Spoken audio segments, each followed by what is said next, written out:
بسم الله الرحمن الرحيم الحمد لله رب العالمين والصلاة والسلام على رسول الله صلى الله عليه وسلم.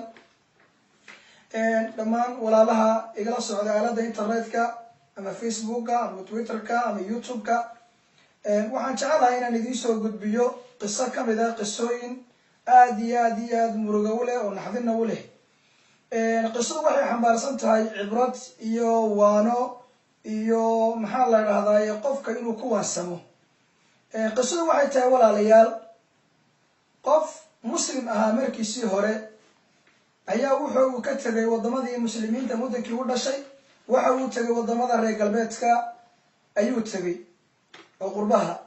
mar allaale markii xaggaa uu tagay ayuu ku qancay inuu islaamnimadii isaga beedho oo islaamnimadii ka tago oo uu diinta gaalada ama kristanka u qaato. ninkii diinta islaamkii buu isaga tagay, kristankii buu qaatay, mudduu haystay. habeenada kamid a ayaa waxa u yimid maxaa la yidhaha ama wuxuu arkay isagoo hurdariyo cajiiba.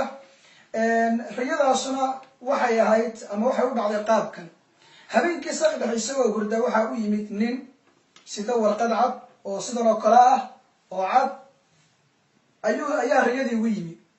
markaasuu yidhi, nin yahow, adiga haddaad hebel tahay waxa aad ka tagtay islaamnimadii, waxaad ka tagtay diintii islaamka ee xaqa ahayd ee waxdiyada ahayd ayaad ka tagtay, waxaad qaadatay diin baatila. waxaad ka tagtay buu yidhi, isagii baa la hadlaya, warqadii buu sidaa u haya. waxaad ka tagtay diinu tawxiid, warqadii buu sidaa u laablaabay. waxaad ka tagtay diinu tawxiid oo ah shahaadat an laa ilaaha ila allah muxamadun rasuulullah. waa riyadii gudaheedu ayuu ninkaasaa warqada u laalaabaya. waxaad ka tagtay shahaadat an laa ilaaha ila allah wa ana muxamadan rasuulullah. waxaad ka tagtay iqaama salaa, salaadii. sidan buu warqada u laalaabay. aad ila socda walaalayaal. waxaad ka tagtay buu yihi iqaama salaa, sidaa buu warqadii u laabay. waxaad ka tagtay buu yihi itaai zakaa, ama zakadii oo la guto, waa shanta tiir islaamka qaybta kamida weeye, ayaad ka tagtay. iqaama salaa wa itaai zakaa ayaad ka tagtay. waxaad kaloo ka tagtay buu yihi wasoomu ramadaan, bisha ramadaan oo la soomo ayaad ka tagtay, oo ah tiirkii maxaa la yidhahdaaye afraada islaamka. waxaad ka tagtay buu yihi waxajulbeyt, xajkii ayaad ka tagtay. warqadina sidaa ayuu laabay. wuxuu yidhi innaka taragta, adugu waxaad ka tagtay diinta islaamka ah oo keligeeda ayaad ka tagtay, oo diin tawxiida. waxaad qaadatay buu yidhi, sabab uu kala bixiyey warqadda waxay noqotay 3 qaybood.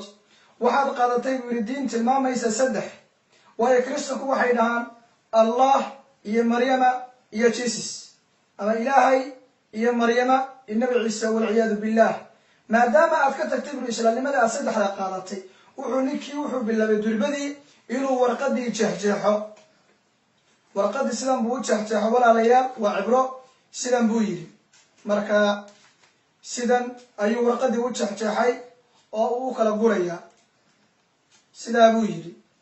marka ninkiina waa uu hurdaa, wuu riyoonayaa. warqadii sidaas ayaa loo kala dhigdhigayaa. 3 qaybood ayuu ka dhigay warqadii. subxaan allah.